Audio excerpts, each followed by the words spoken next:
я вот впервые с вами говорю, если вы не журналист, а вы простой человек, как все-таки я, гражданин Узбекистана, каждый у нас есть надежда, у вас, я вот стою напротив управления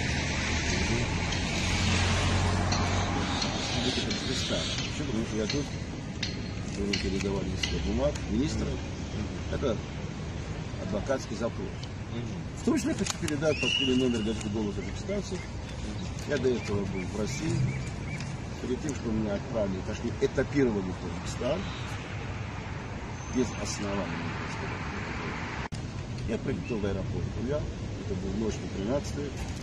Все эти были наши пункты по правам человека, было нарушено.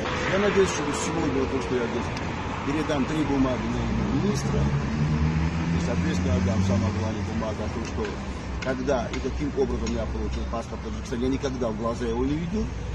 Это, соответственно, центральный паспорт у нас служили всюду нашей республики. Надеюсь, что в понедельник сегодня работает. Встреча состоится с господином послом России в Таджикистане. Я после этой встречи, если он меня примет, это хорошо. Соблюдаю субординацию полностью. Претензий я к государственным, называемым, конкретно лицам не имею, я претензии имею к создавшейся сегодня системе. Уход Шарипова, чтобы лучше сделать будущее в России, я посмотрел по интернету, почти 80% они себя чувствуют, честно говоря, неловко. А что завтра стоит, если какие-то вопросы он поднимает? Я общественный деятель, посол мира, я ветеран вооруженных сил, ветеран военных действий. Поэтому все мои действия направлены на уровень закона.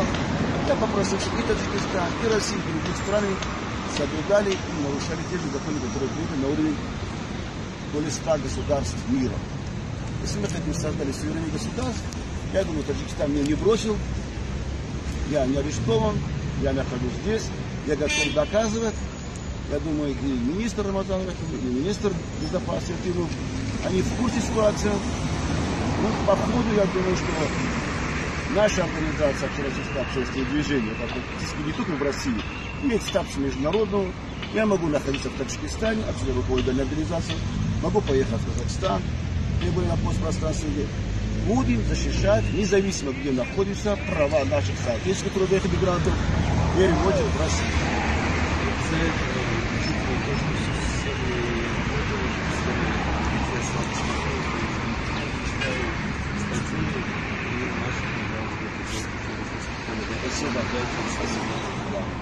Спасибо.